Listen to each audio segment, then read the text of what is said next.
Dear colleagues in Taiwan, this is Herbert Puchta speaking, and this is the second out of 2 sessions for you today. This one on working with teenage students. Again, I would like to thank Cambridge University Press and Assessment and Hua Tai, Cambridge's sole distributor in Taiwan, for the invitation to meet you all in cyberspace today. This session is about teenage students. It's about the fact that being a teenager these days can be a challenge for our students, and it's about developing their life skills. So it's about the teacher being an educator at the same time as being a language trainer, helping students to develop their language skills, but also helping them to develop vital life skills, and in particular a skill which is about resilience. I will be talking about that at length later. I'd like to start this session also by telling you an anecdote, and this anecdote is actually about one of the world's greatest thinkers, Albert Einstein. There's this beautiful story about Albert Einstein. When he was in his 70s, I believe, he was living, I think, on the west coast of California. And there was this newspaper reporter holding an interview with him.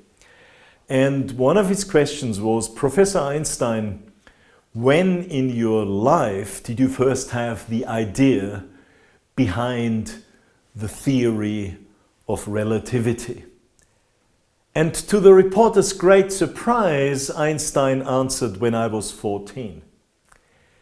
And the reporter just laughed, because he had done his homework and he knew that when Einstein was actually a young person, he was not really brilliant at school. I mean, there are even stories about Einstein that he only started to read when he was, I think, 7.5. And he's said to actually have failed a class when he was 13 or 14. So the reporter just thought that Einstein was having him on. But then Einstein said, no, it's true. I was actually a child who was daydreaming all the time. And he said it was one of those daydreams, and my teachers actually kept reprimanding me for never focusing and for being absent-minded all the time. But he said it was one of my daydreams that helped me to come up with the theory of relativity. And he said, I was sitting in my classes and I was constantly daydreaming that I was not sitting in class, but I was actually sitting at the end of a light beam shooting out into cosmos. And he said, I constantly asked myself one question. If I was now really not sitting in class, but sitting at the end of a light beam, riding at the speed of light, if I was now holding a mirror in front of my face, and I'm already riding at the speed of light, would I see the reflection of my face in the mirror? Or, because I'm already riding at the speed of light and the light can't overtake itself, so to speak, would I just see a black hole? And this, he said to the surprised reporter, is the basics that the theory of relativity is based on. And I found that when I was 14 and when my teachers actually thought I was an idiot. So I think that's a beautiful story. It's a story about human development. It's a story about resilience. It's a story about developing in spite of not being a brilliant student initially. So what are we going to look at in this session? First of all, we're gonna be talking about today's teenage learners and a few of the challenges they are faced with in today's world. Obviously, your teenagers may or may not have the same kind of challenges that I'll be talking about, but you know your teenagers well, and you know what might cause concern or even stress to them. Then we're talking about life skills very briefly and why we should develop them in teenagers. And then I'm going to focus on resilience and 5 things to know about developing it. I've put a little red heart next to Think and the second edition because I'm extremely happy and excited that I can show you a number of examples demonstrating how it supports you in teaching vital life skills at the same time as you using the materials to teaching language skills to your students. Okay, now let me start with a quotation. It's a historical quotation. The parent generation, adults, have always kind of complained about teenagers. Teenagers are often said to be provocative and difficult and lacking of discipline and so on and so forth. And this is a quotation that actually proves that this adult attitude about teenagers has been around for many years, probably for hundreds of years. So this is from a newspaper article from 1925, and it's an article about the conduct of young people, okay? And the extract goes, "We defy anyone who goes about with his eyes open to deny that there is, as never before, an attitude on the part of young folk which is best described as grossly thoughtless, rude, and utterly selfish." So this is not very different. The language is different. This is obviously English as it was used about 100 years ago. But what's not different is the adult attitude that we come across quite often that is very critical of teenage students.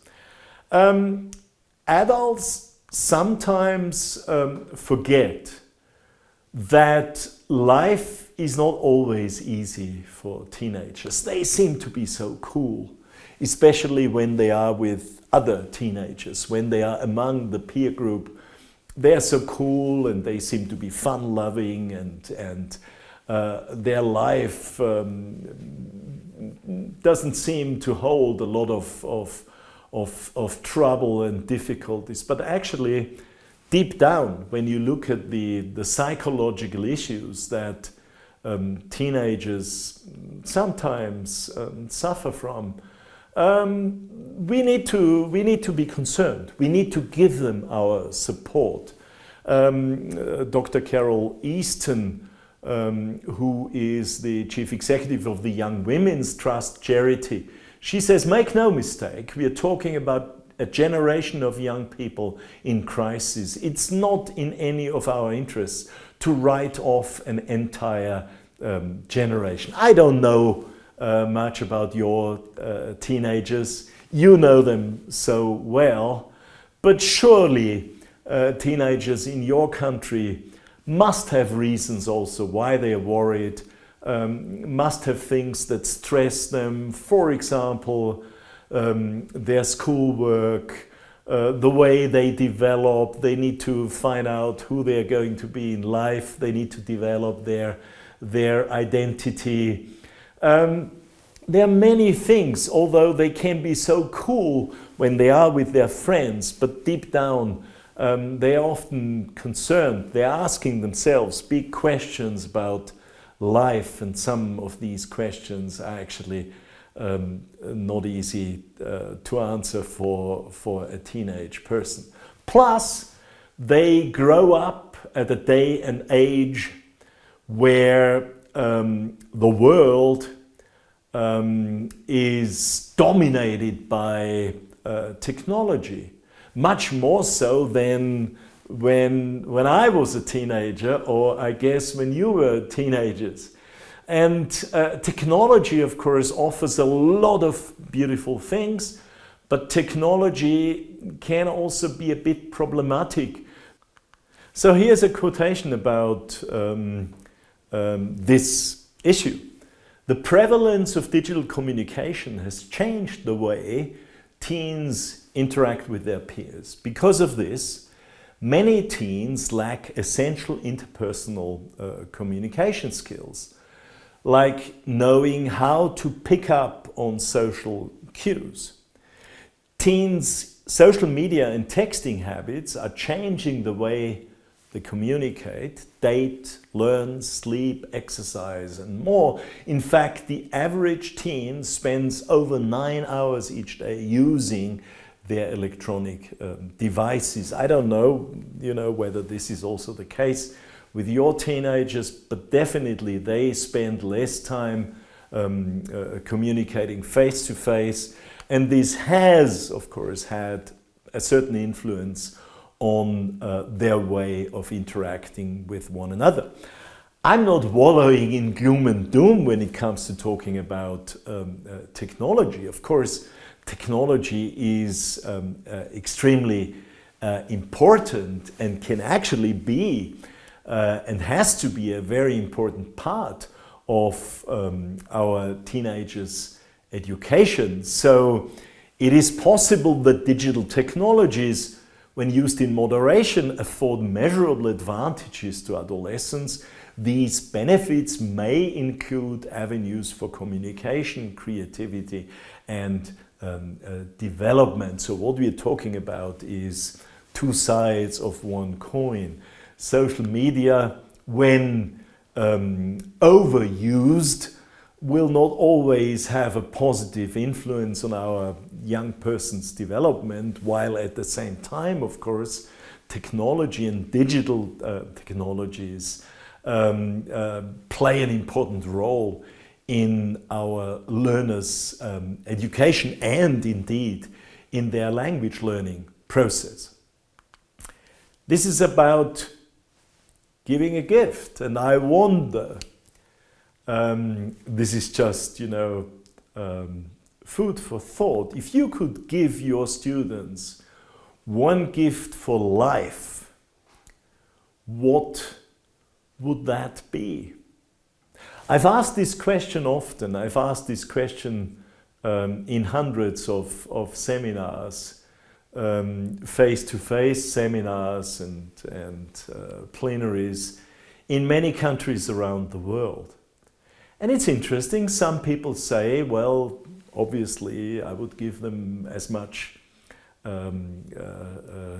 language competence as possible, but often it's skills and capabilities mentioned by teachers that go far beyond language. It's often about tolerance.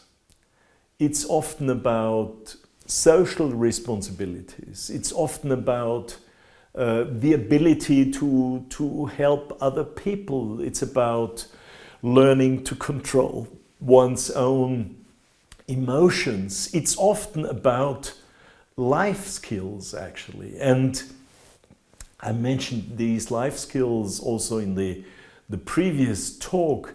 There's general agreement among educational authorities that teachers, and I've stressed this before, are not just language trainers. Teaching a language to young people is a wonderful opportunity to help them develop skills that go far beyond life skills. Skills such as critical thinking, creative thinking, learning to learn, communication, collaboration. So important in today's world of work, but so important also in language learning. Social responsibilities and emotional development.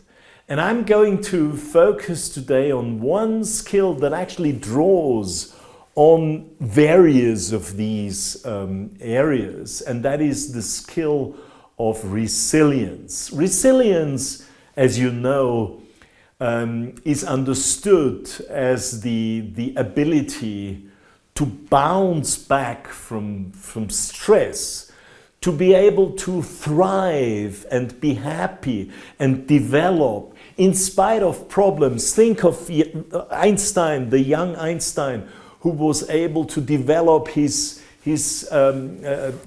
genius, really, in spite of the fact that his teachers even initially thought that he was actually not a very, very good learner. The question is, why should we develop life skills? Why should we develop a skill such as resilience in teenage students? Why shouldn't we just focus on their language skill? Well, first of all, if we manage to do both, teach them language, if we manage to combine language learning with learning for life, that makes language learning a lot more meaningful to our students. And of course also, if it's more meaningful, it will also be more memorable. Things that are meaningful stick to mind. This is especially because if we manage to combine language learning with learning for life, then this gives students a convincing answer to the question, why am I learning a foreign language, okay? And of course, if I have a convincing answer to the question, why am I supposed to be learning this, then this is a powerful motivational factor for learning. And then, of course, we as educators need to aim to help our students become responsible global citizens one day, become responsible adults one day.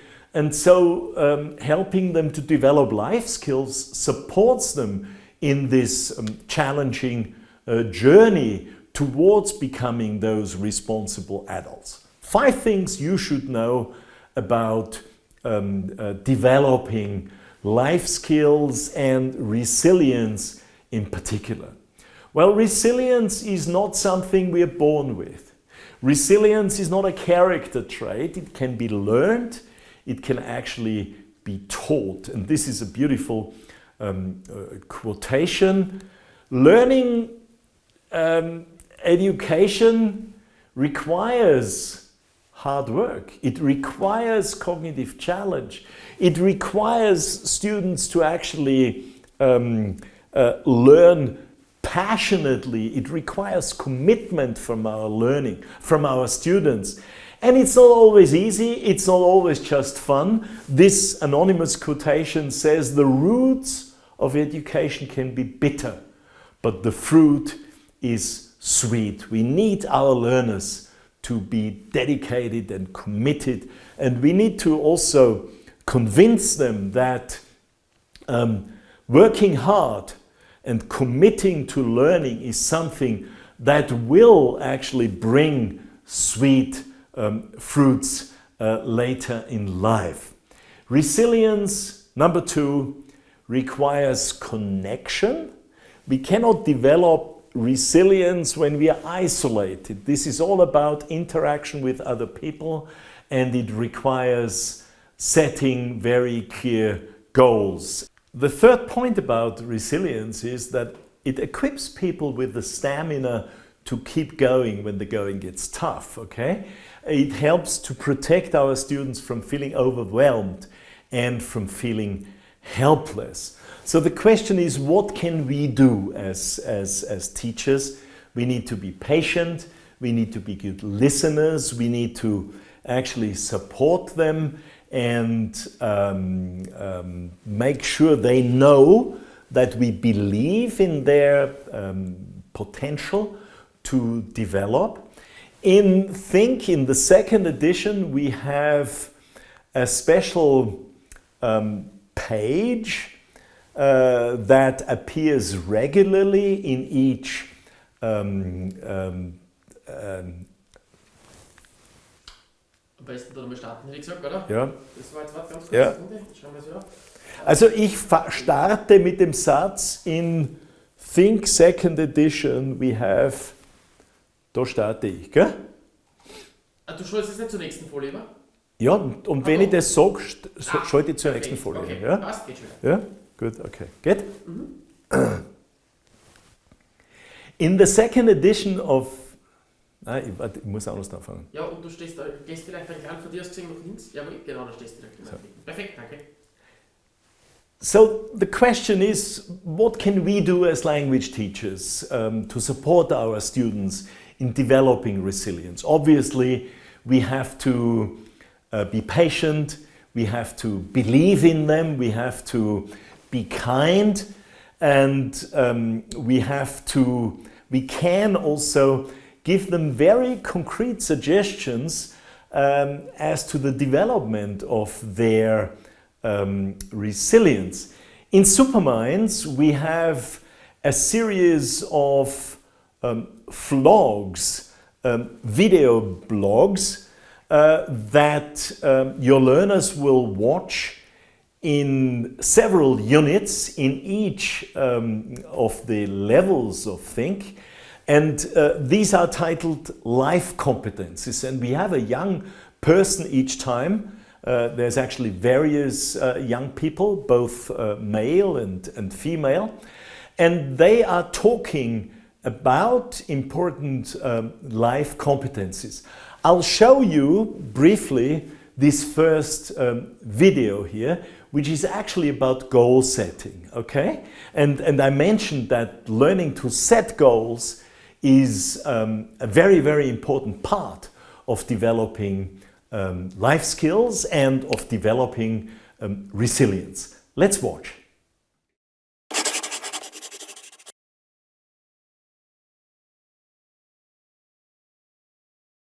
Hey there, I'm Kieran. So I was doing the local 10K run. That's a lot of running. I was tired. I mean, I was really tired. And I was out of breath. I couldn't breathe. My legs felt awful. I wanted to go home. I wanted to be at home on my sofa watching TV. But I couldn't. No, I had to finish what I had started.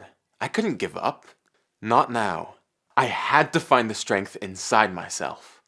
Unfortunately, I'd only done 1 kilometer and there were still another 9 to go. So I did the sensible thing. I stopped. I mean, it's great to keep trying, but you've just got to be realistic too. But I haven't given up on my dream. Next year I will be back there better than ever and I will run that whole race. It's all about determination, of course. Not giving up. But it's easy to say that. What I need is a plan. That's where I went wrong. So this time I'm going to be better prepared. I found this really cool app to help me. It has 4 steps to help me reach my goal, and I'm going to follow each step. Step 1. Identify your goal. Easy. Run 10K. Step 2. What's the best thing about achieving this goal? Let me think. The crowd calling my name, a medal around my neck, or maybe just the great feeling of everyone being proud of me. Step 3. What things might stop me achieving my goal? laziness, really old shoes, and my phone. Step 4. How will I make sure these things don't stop me? Limit my phone use, get up off the sofa, and run. Easy, isn't it? List complete. Running shoes on, shoelaces tied, and I'm off. See you soon. So I hope you like this. I will actually be coming back to the vlogs and talk about how we engage students in discussions in the classroom, in helping them to reflect on and think about a number of key points that you find in each of those videos, so the students can actually learn as much as possible from them. What is important about developing resilience is to help them develop positive beliefs about themselves. People have certain beliefs about themselves, and we often hear those beliefs when they talk about learning. Some people say, I'm good at this and that. Other people say, I'm hopeless when it comes to this. And this is an area that I've always been extremely interested in.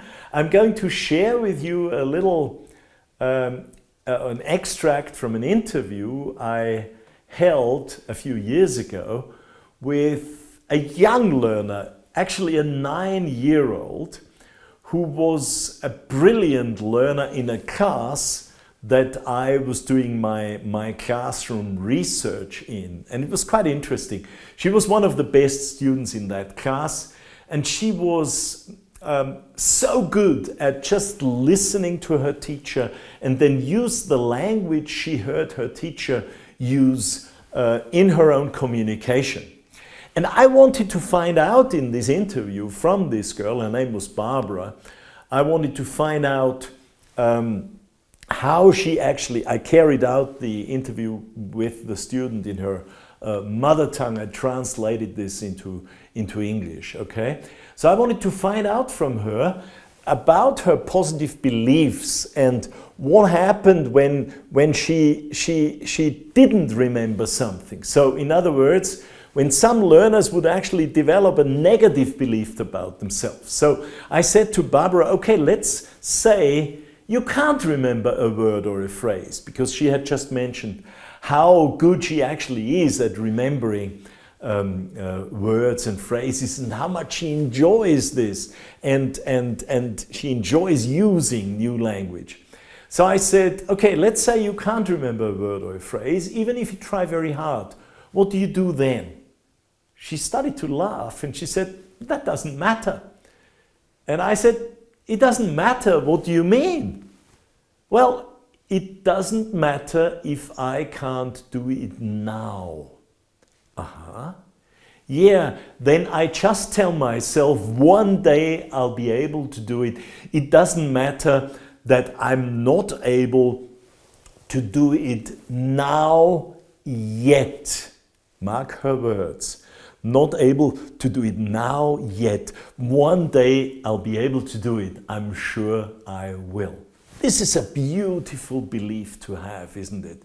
And it's a beautiful belief to have in a moment when you're actually not able to do something like this 9-year-old Barbara. So this is the kind of belief we would like to instill in our learners. We would like to help them to develop about themselves. So let me talk a little bit about what we call the power of yet.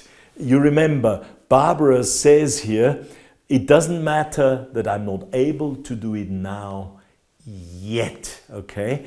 And the power of yet, that is the outcome of a key research project into the development of positive beliefs carried out by a researcher called Carol Dweck. I will quote her in a moment. This is from the B1 level of the second edition of Think, and this is a text about the power of yet. I'm briefly going to read out at least the beginning of this text to you. So this is how we get students, or how we encourage students to think about positive and negative beliefs and about the power of developing positive beliefs. So let me quote from this text titled "The Power of Yet." Does life sometimes seem to be full of impossible problems? How many times, for example, do you find yourself saying things like, "I really don't understand this math problem," or "I can't get into the school team"?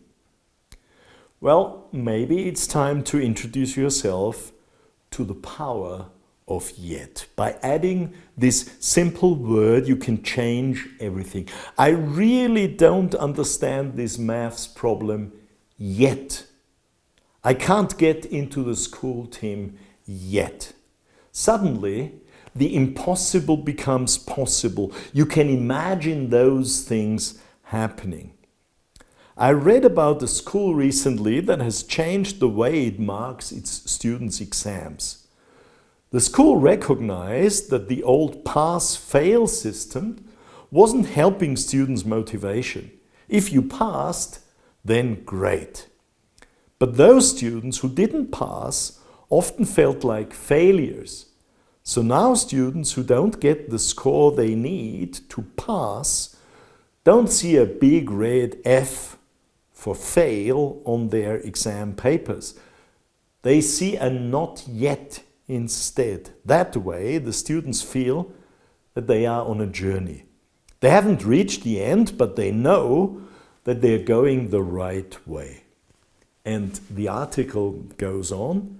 This kind of thinking is part of what experts call having a growth mindset. People with a growth mindset don't concentrate on failure.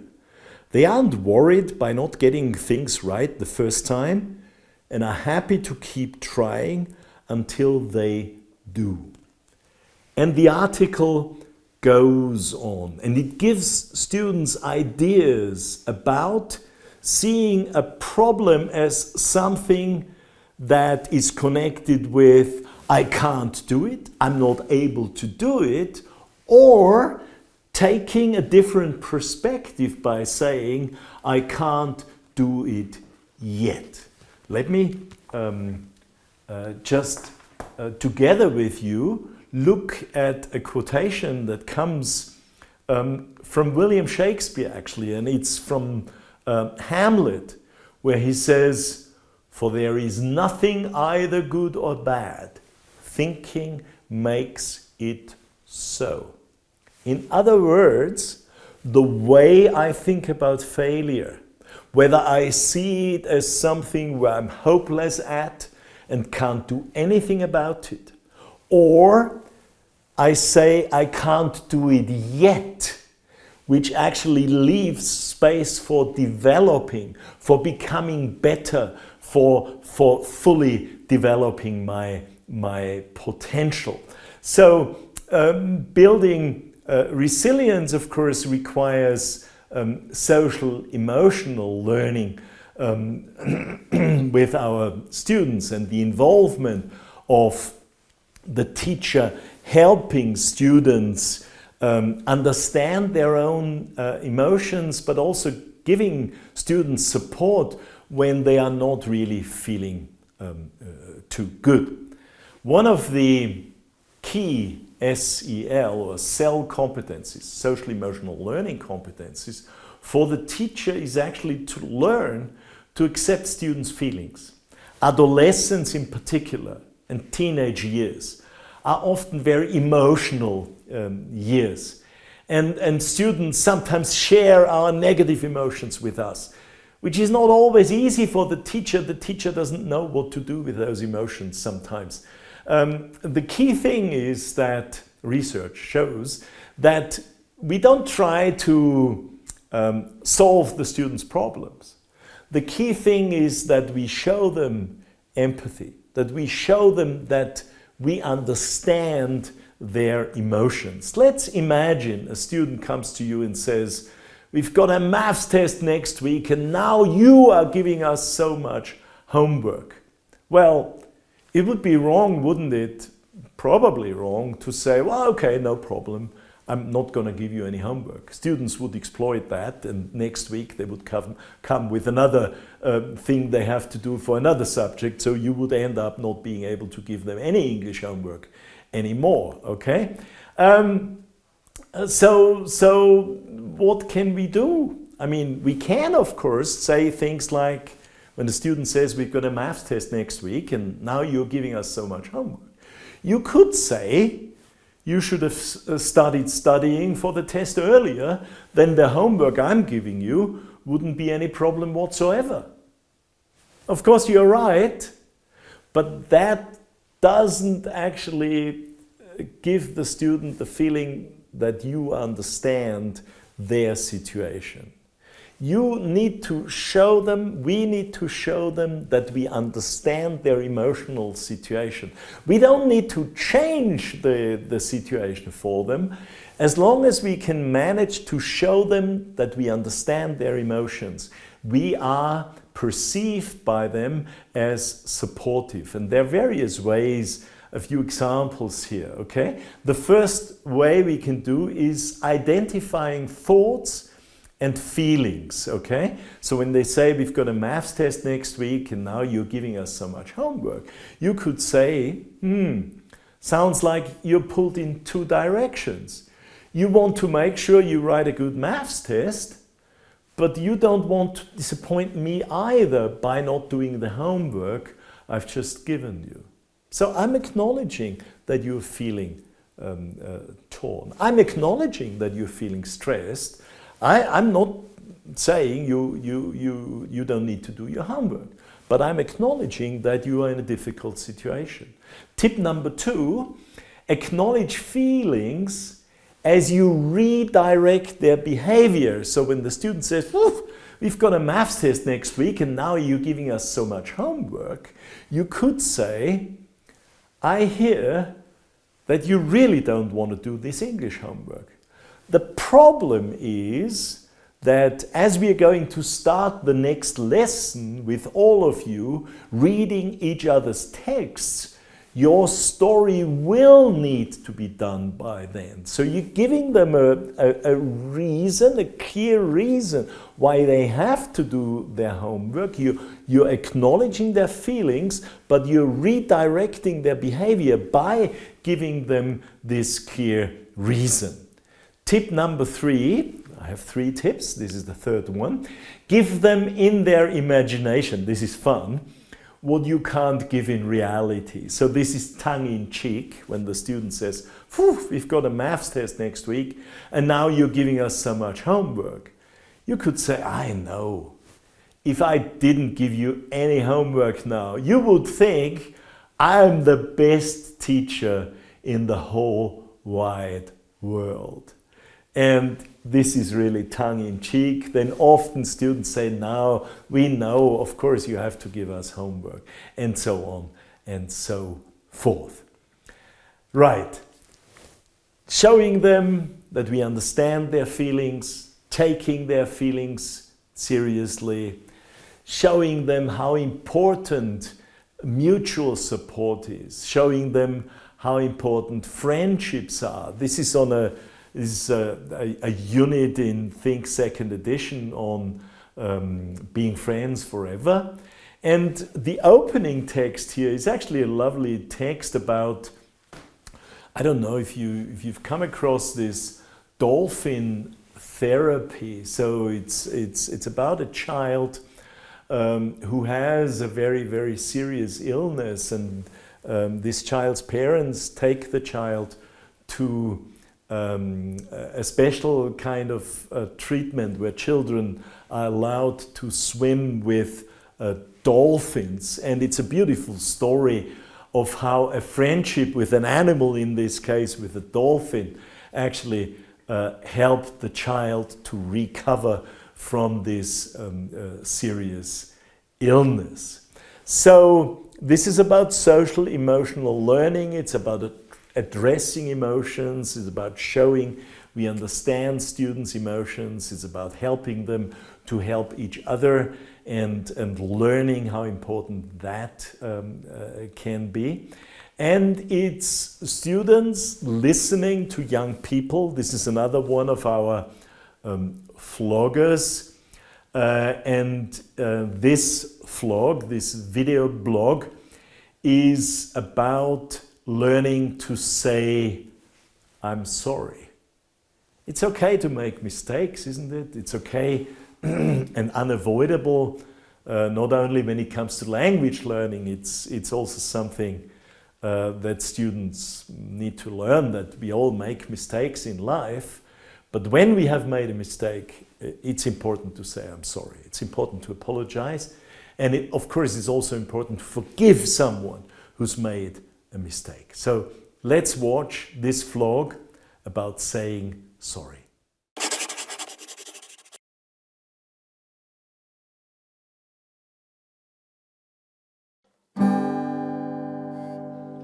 Sorry seems to be the hardest word.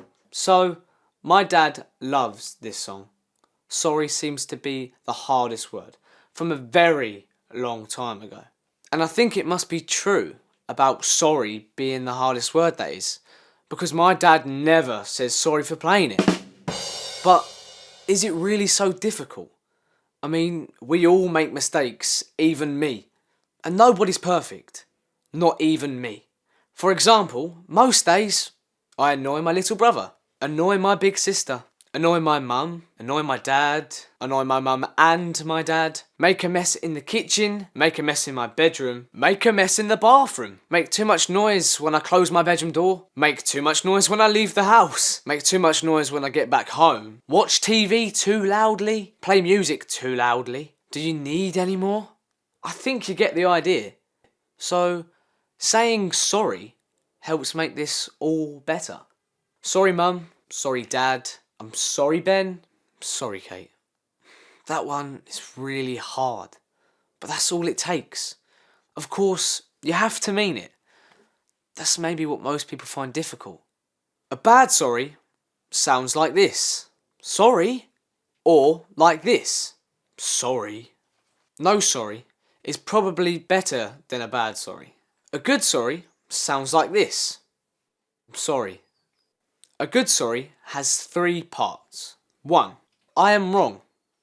2. It is my fault. And 3. What can I do to make things better? Most people forget the last part. I know I do. Sorry for banging the door. Then 5 minutes later, bang! But I'm working on that bit. It's perhaps the most important. Sorry, sorry, sorry, sorry, sorry, sorry. Not so hard to say really, is it? Thanks for watching. So when students have watched this vlog, you ask them to look at the life competencies page in the book, and this is a page with a number of activities. First of all, of course, comprehension tasks. So they help students to actually work on the language of the video.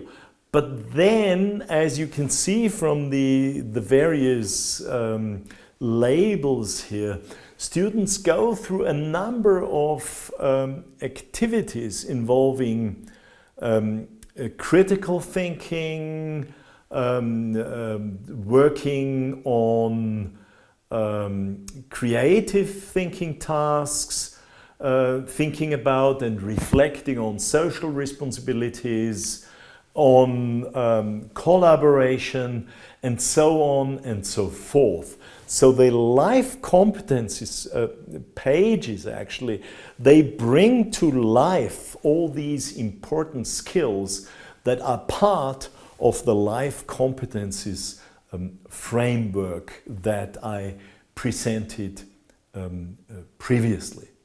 Now, We are almost at the end of this session, but there is something very, very important to come, and this has to do with the fifth point here. Building resilience is especially important for teens as it supports them in transiting from childhood towards adulthood. I've already said teens seem so cool, especially when they are with their peer group. But there are also challenges for a young person who was a child and who is now becoming an adolescent and has the task of developing into an adult. And this is a phase in their lives when growth mindsets and being able to change negative beliefs into positive ones becomes essential. I mentioned Carol Dweck recently, who in her research noticed that people can have two different mindsets. A so-called fixed mindset. I have problems when it comes to understanding longer reading texts. I am hopeless when it comes to learning,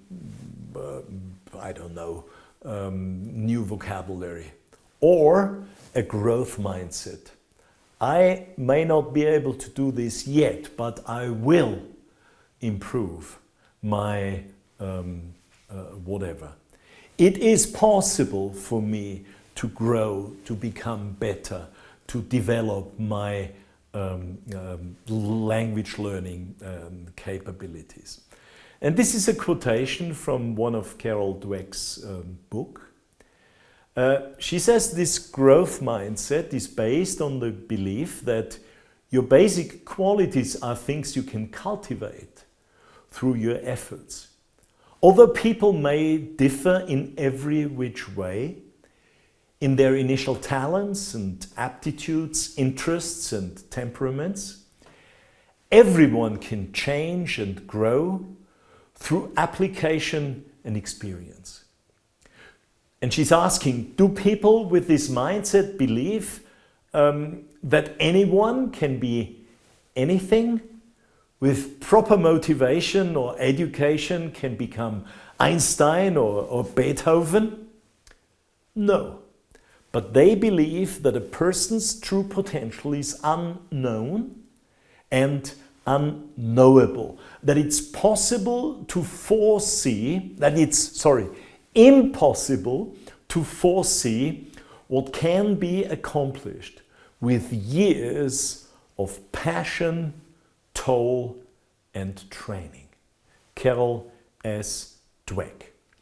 And research shows, and this is a summary, that our learners' resilience is determined by their mindset. So whether they have fixed mindsets or growth mindsets, actually determines over whether they can develop resilience. And this is the positive news. The way we interact with our students has an impact on their mindsets. We can influence their positive beliefs about themselves. We can help them develop positive mindsets. Here is a Garfield cartoon, where Garfield is just reflecting on whether he, as a cat, could actually possibly stand on just 2 feet. We can see that in the first picture, and in the second picture he has actually managed to stand upright, and he says to himself, "Hey, this is great, I'm standing. And now I can tap dance," and he starts doing a tap dance. "And I can reach the tabletop." Well, in comes his master and says, "Garfield, cats can't walk on their hind feet." And we can see the immediate outcome of this educational invention, we could say. Garfield falls flat on his face, smack. Now, the guy now, the teacher, we could say, says to Garfield, "See, I told you, I knew better. Cats can't walk on their hind legs." Garfield doesn't say anything, but he has a little think bubble saying, "Thanks a lot." Now, this is, I think, a good reminder. Of course, being a teacher can be very stressful. Of course, there are moments when we are in danger of developing negative beliefs about a student or about several of our students.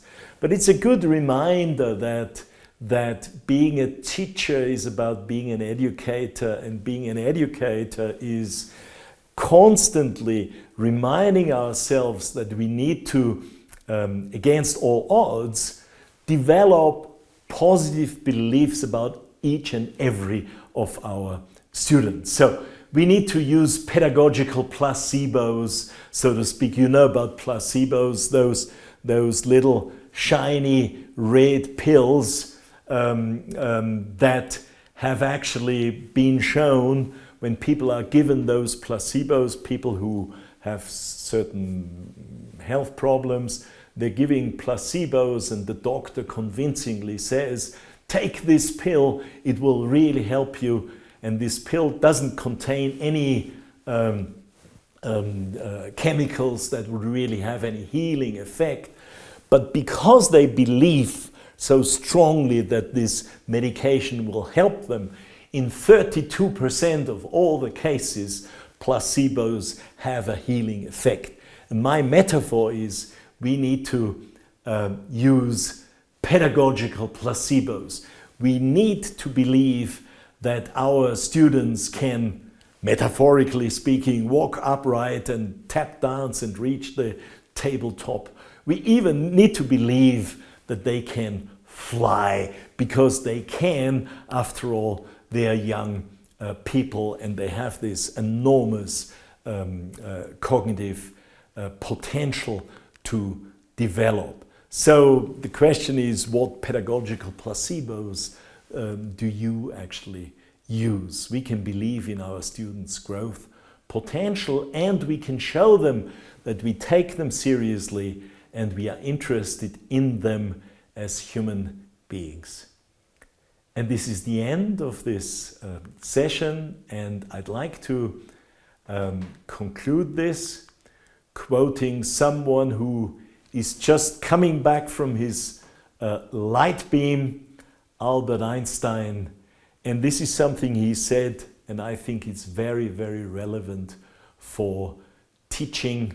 It's very relevant for language teaching, and it's extremely relevant for the teaching of teenage students. He says, "The ancients knew something which we seem to have forgotten.